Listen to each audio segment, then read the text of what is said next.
3, 2, 1, we're live. Hey, everybody. Welcome to the Friday night, November 27th edition of studentloanjustice.org. My name is Alan Collins. We are the oldest, largest, and pretty much only citizens group of any significant size legitimately fighting for student loan justice. For the first 15 years of our existence, that meant very moderately the return of bankruptcy protections to student loans. But more recently, in light of overwhelming data and by every reasonable metric or measure, this is now a catastrophically failed lending system. So if you're new to the group, thank you. Welcome. By all means, throw out your questions and comments as we go forward tonight. We've got a special show, folks. As hopefully many of you know, we're working on a film and have a documentary, and we've been working on this for 3.5 years now with filmmaker Mike Camoin out of upstate New York, Albany.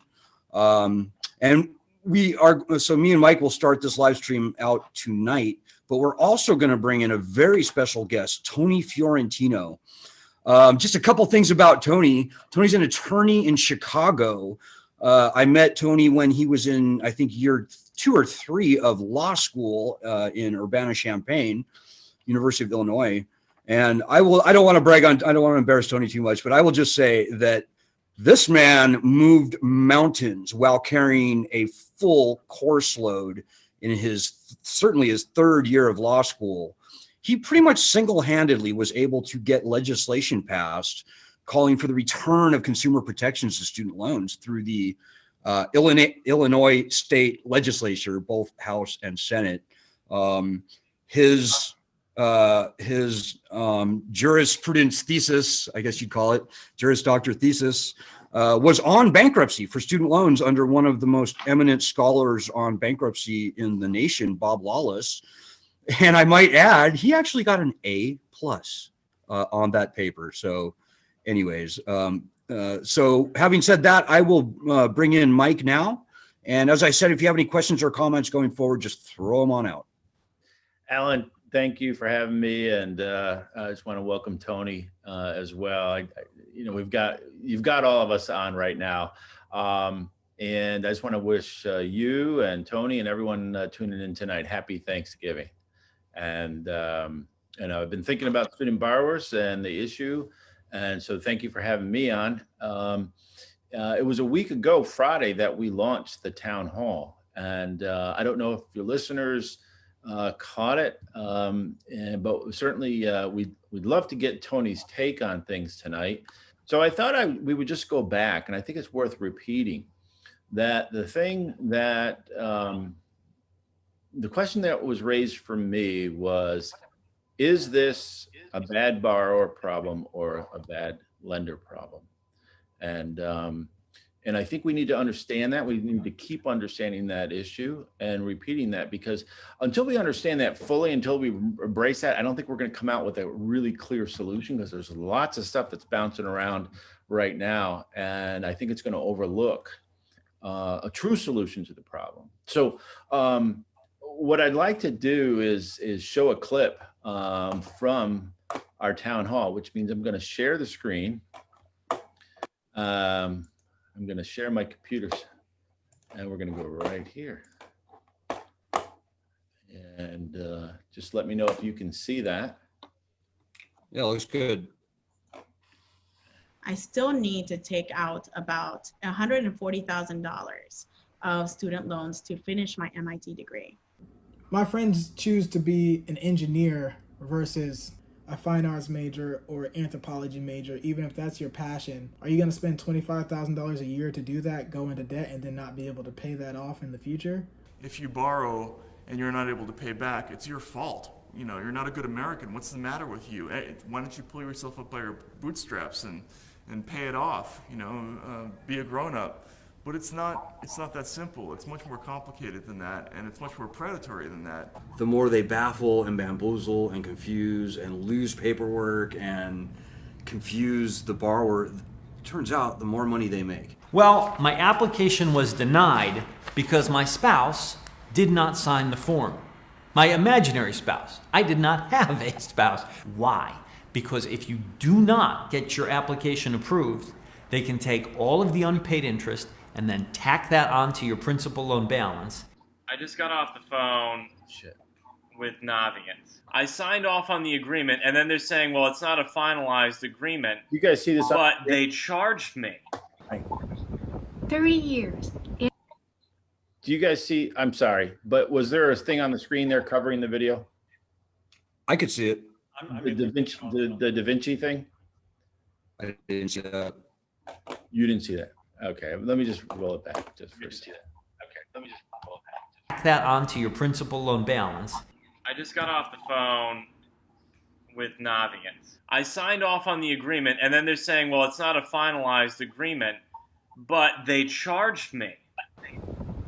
30 years after the original signing of this loan, that $20,278 is now $136,000, with the current estimated payback of $212,000 next to my name.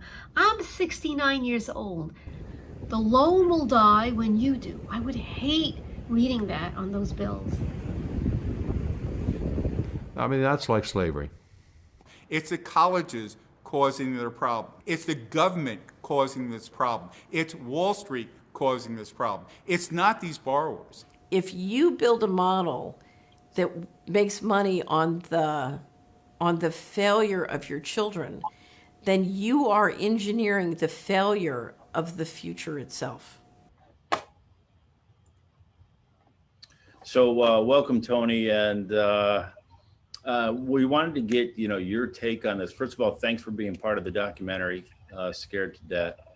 And I apologize for the technical problem there. Something had launched on my screen and I thought it was playing, but you guys were able to see it okay? Yes. Okay, great. What do you think of what you just heard there, Tony? Your reaction? Well, first of all, thanks again for having me, Mike and Alan. It's so good to be with you both. And Mike, it's great to be a part of Scared to Debt, and happy Thanksgiving to you guys as well.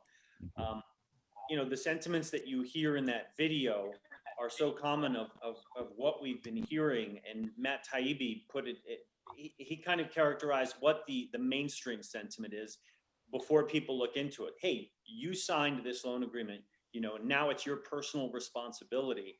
And what that obscures is the fact that this is a completely failed lending system. It has none of the statutory consumer protections that borrowers in other contexts have. A borrower who takes out credit card debt, they sign on the bottom line as well, but they still have bankruptcy protections, statutes of limitation on the collection of their debt, all sorts of protections under the law that are not provided to people with student loan debt. And as Alan has educated people over the years, it's that lack of legal protections that has turned the student debtor uniquely into an exploited individual far more than any other debtor, whether it's payday loans, whether it's credit card loans, automobile loans. It is the lack of bankruptcy protections, and it is the out of control tuition hikes that have resulted from that have created this system.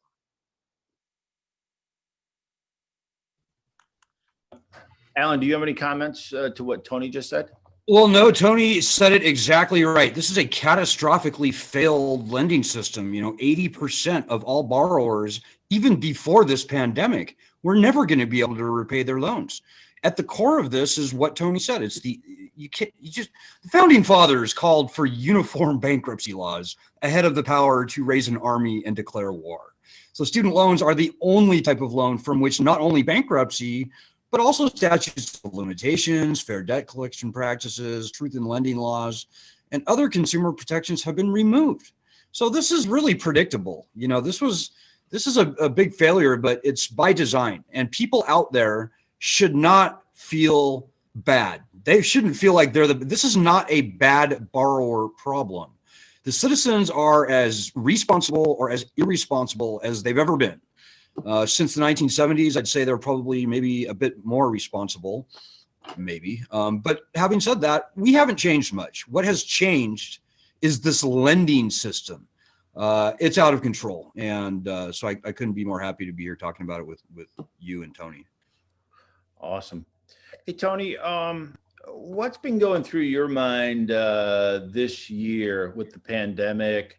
And, so one of the things that struck me as I'm an observer of this, as, as a documentary filmmaker, I was like, oh, when are they going to consider the student loan borrowers?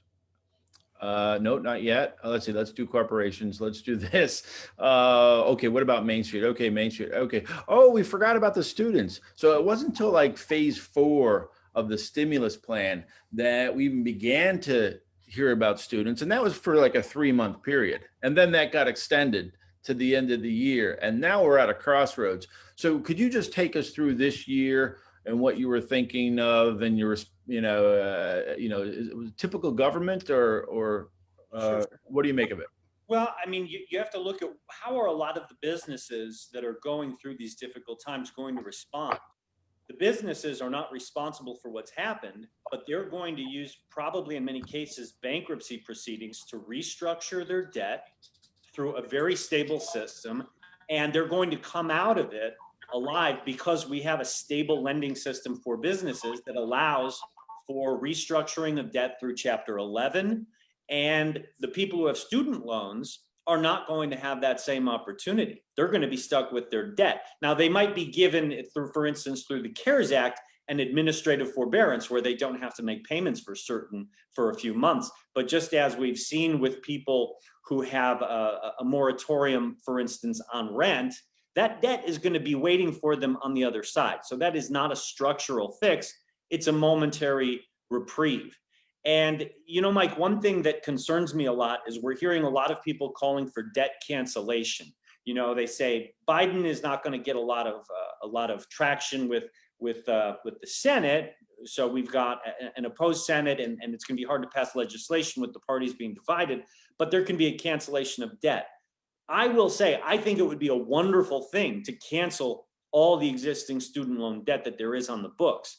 The problem with focusing just on that, without changing this horrible lending system, is that the people who have debt now will get relief, and the people who take out loans a week later are going to be very resentful of the people who got relief from the cancellation of debt. And then you're going to have this rift between two different people, debtors and freed debtors. And that's how you create a systemic problem. When you have to separate borrowers into different categories, you get relief, you don't. The only way to fix the problem long-term is to change the law, which never should have been messed up in the first place, to give full and free bankruptcy protections to anybody who borrows. And I just want to make one last point on this.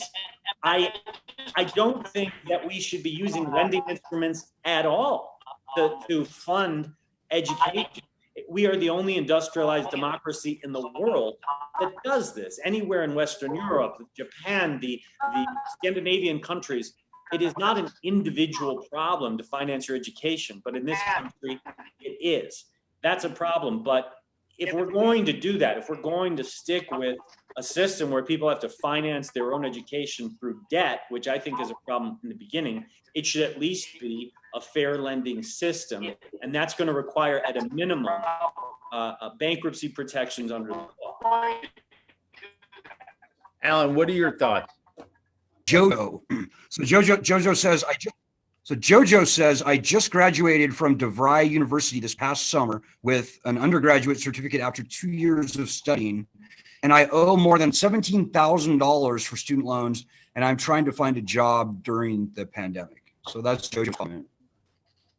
But getting back to Mike's, Tony's comments, I agree completely. I don't think that the government has any business being in the lending business based on what we've seen with this student loan fiasco.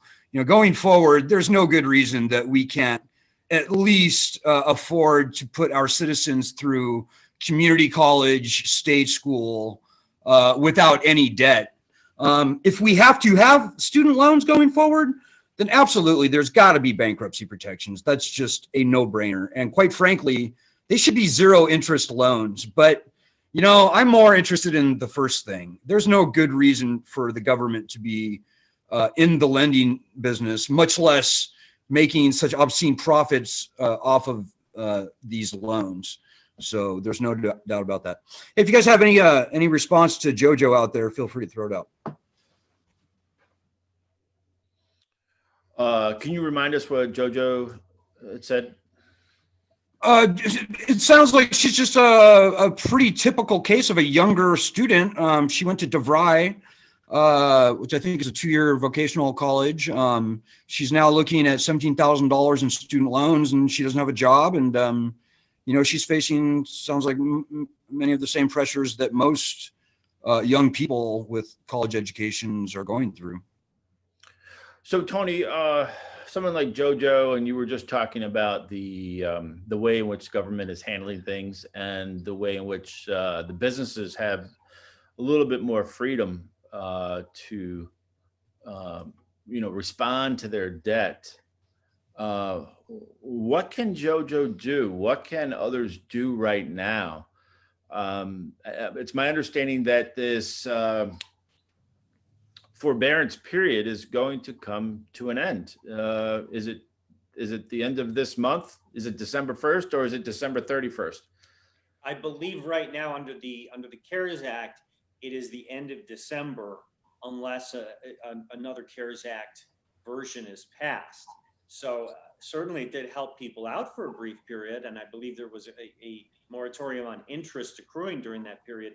But that doesn't change the fact that people owe a huge principal debt. That's not going to change.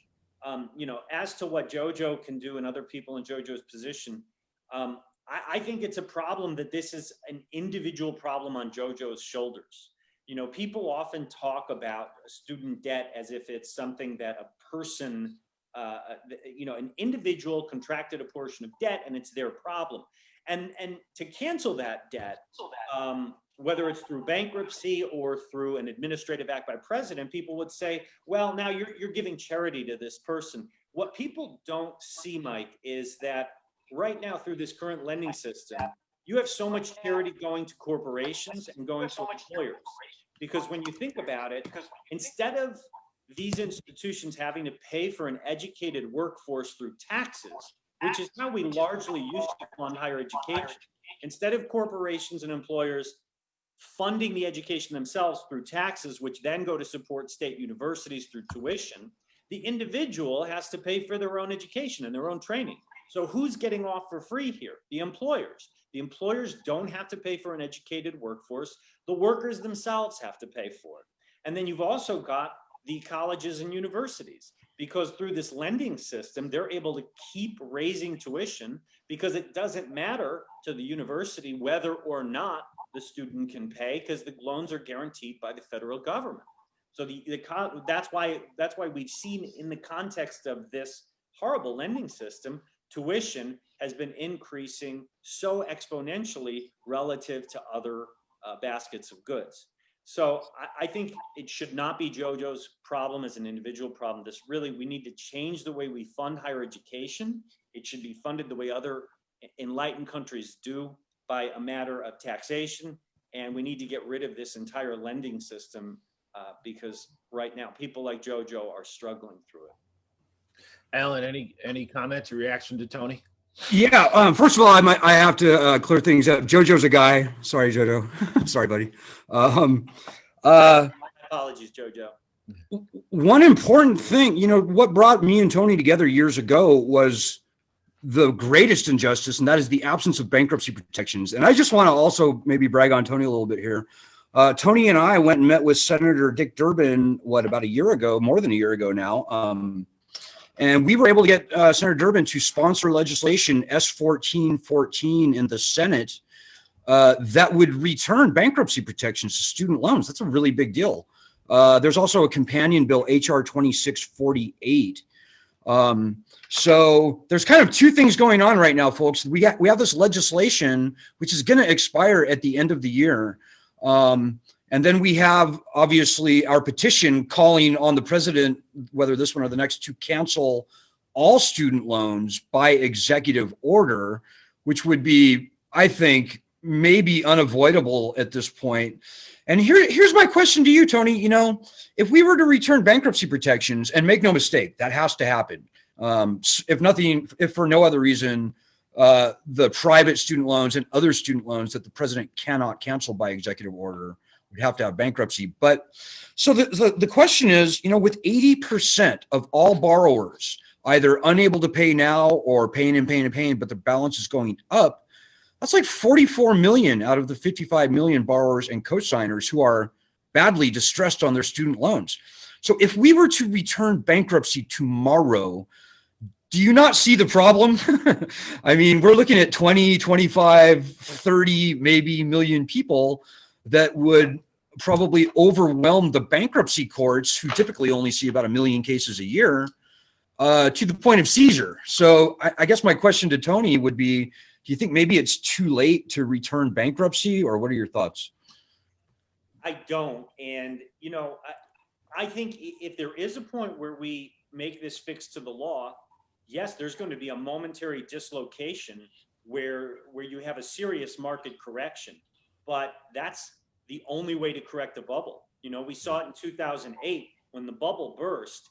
Housing prices crashed precipitously. People lost the value of their homes, but there was really no way to avoid it at that point. Once a bubble gets that big, that's the only way it's going to happen. And the question is, how is it going to pop and who's going to be affected? What I will say is, I don't think that everybody would rush to have their educational debt eliminated through the bankruptcy code. Bankruptcy is not a very pleasant process. A lot of people do this. You have to relinquish your property. Your property goes into a bankruptcy estate. A perfect stranger is going to be determining how much of your personal property is going to go off to pay your debts. And it's a matter of public record. And for a lot of people, it's something that they don't want on their public record. And of course, most importantly, it limits your access to credit for many years after your bankruptcy proceeding. So it's not as if everybody who's got student loan debt is going to rush into the bankruptcy courts, but the people with the most unbearable burden of debt and the people who don't have employment sufficient to pay it off, they certainly will, and they should. Those are the people who should be going into the courts and getting the relief that they need. But I don't think it's going to be pretty at first. I think there is going to have to be a serious market correction. I also think, Alan, that it's not just going to be that market correction is not going to come just in the form of people going to the bankruptcy courts. It's going to lead to an immediate reduction in tuition across the country. Now, that's going to be a good market correction. The reason that's going to happen is colleges and universities are not going to be able to get the same amount from the federal government because the Department of Education is not going to guarantee loans for $30,000, $40,000, $50,000 a year in tuition if they know that there's a risk that the borrower can't pay it back and will discharge the debt through bankruptcy. The government is not going to hold that kind of risk. Right now, there is no risk. That's healthy risk because normally that makes the government responsible for lending. Right now, because the government bears no risk in the absence of bankruptcy protections, the government says, hey, we'll guarantee a loan of any amount. So colleges and universities, you name your price, because we know that if the person doesn't pay their debt, well, we'll just take it out of their Social Security. We'll just garnish their wages. We'll just keep adding interest. Eventually, they will get the money. Once bankruptcy protections have returned, that's gone.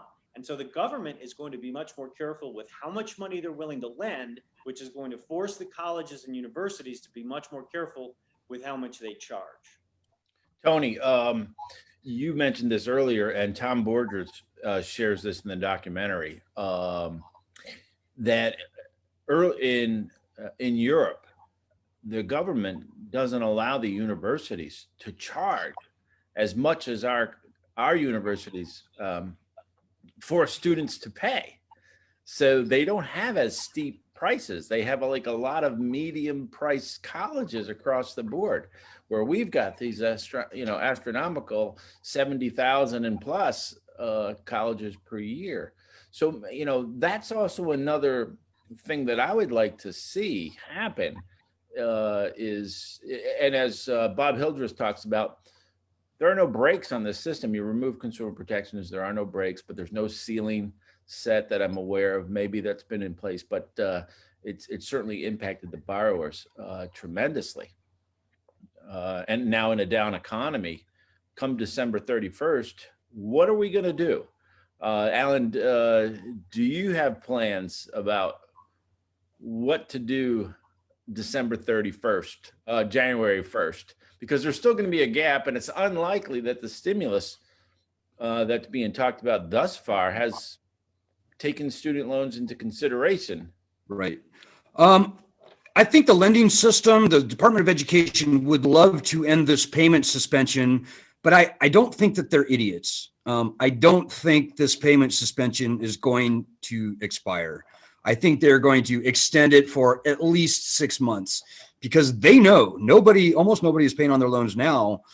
And you can end the payment suspension January 1st and still everybody's going to blow it off. I mean, student loans are literally vanishing into a mist of illegitimacy as we speak. I mean, I know those are big words, but by every metric and measure, this lending system is toast. I mean, it just is.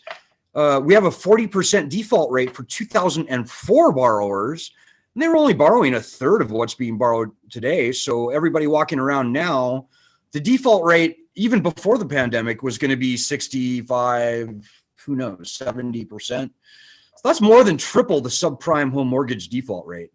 But back to the bankruptcy issue, this is very important. So Tony and I were able to get this legislation into Congress. We were also able to get Elizabeth Warren to pledge that as president on day one, she would issue an executive order calling on the Department of Education and its contractors to stop opposing student loan borrowers in bankruptcy court. I know that's a mouthful, but basically it's an executive order that returns bankruptcy to student loans. Now, Joe Biden said he was adopting Elizabeth Warren's bankruptcy plan. And this pledge that she made, that was the most important part of her bankruptcy plan. So Joe Biden is obligated, for the record, right now, everybody, you heard it here first. Joe Biden is absolutely obligated to make that executive order returning bankruptcy to student loans on day one as president. And that is what we are pushing him to do. Whether the extension repayment suspension is on or off, that will be a great test of if Joe Biden is a man of his word or not. And that will greatly inform and guide our decisions as a group as to what we do. Awesome. Alan, I brought another clip that we shared during the town hall. Do we have time to take a look at that? Sure. Yeah, let's go another 10 minutes, if that's okay. Yep. Operation is with organized people who know how to focus their votes on 535 members of Congress and turn them around so they represent the American people. The powers that be won't be civilized and find a way to help young people out of this dilemma, then young people should fight back. And the way they can fight back is by refusing the burden. 300 to 400 people, all with torches and their student loan papers in their hands. We're going to burn our papers. We're going to throw those ashes into the harbor. We need students to come together in a movement against government, against colleges. That building behind us built this bubble. They inflated this debt balloon, and they need to take responsibility for it, and that's why we're here.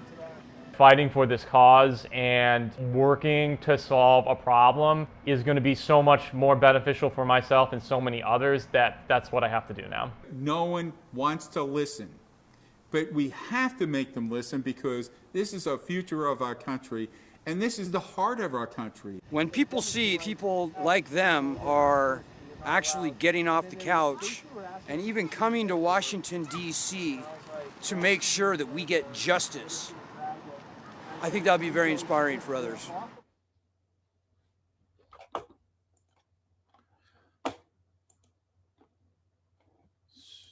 So I want to bring Tony back. Your reaction to that clip, were you able to hear that? I was, yeah. I mean, I agree 100% that I think the reason this problem has gotten where it is because there's been this notion all along that your debt is a personal responsibility. It is an individual debt. And the debtors take that seriously. And many of us have come to feel that way. This is my problem. And you hear it from borrowers all the time. I've got to figure out debt management. I've got to figure out a way to make more money. I've got to figure out a way. And oftentimes they don't even realize that what they have to do is stop seeing it as an individual problem and come together with other people who are in your boat and fight, because it's not an individual problem. It's not an indication of a moral failing if you have 6 figures of student loan debt. That is a systemic, flawed system. And the only way to end it is to, as the speakers were saying, is to put pressure on Congress to end this system altogether. Oh, extremely well said. Extremely well said. I'm going to bring Alan back on. Alan, anything you'd like to add to that? Make sure you're unmuted. There you go. Agree completely.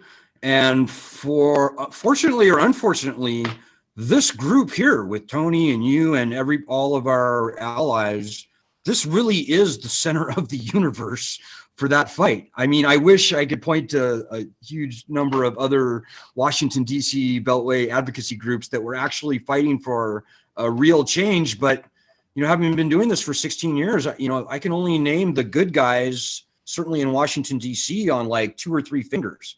So it really comes down to the people, which is us. And I think even Tony has student loans, if I'm not mistaken, but the people, the citizens being affected by this, actually sticking up for ourselves.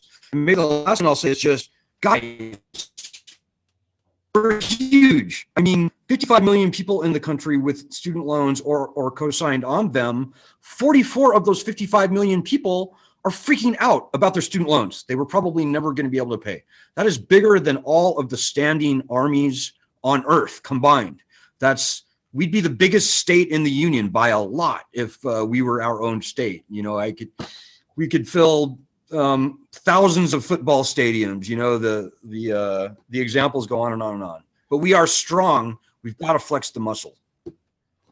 Alan, on that note, I'd like to add a plug for the documentary. If I don't do it, nobody else will. So I want to let people know that from what I've been told is that the movement needs a documentary in order to communicate the things that we are talking about right here. Because once it's out there, you can't put it back and you can't silence us.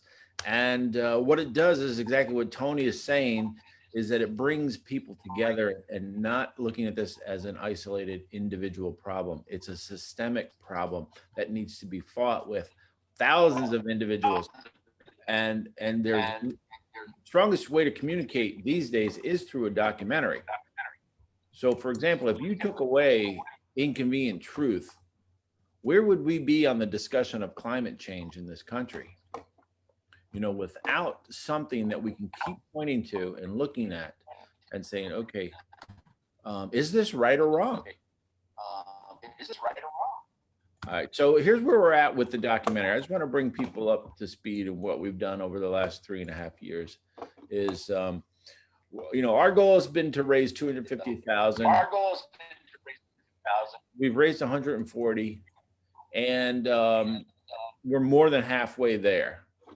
For $10, people can get involved and receive updates, announcements, be involved in the progress of this documentary. They can also receive access to episode 1.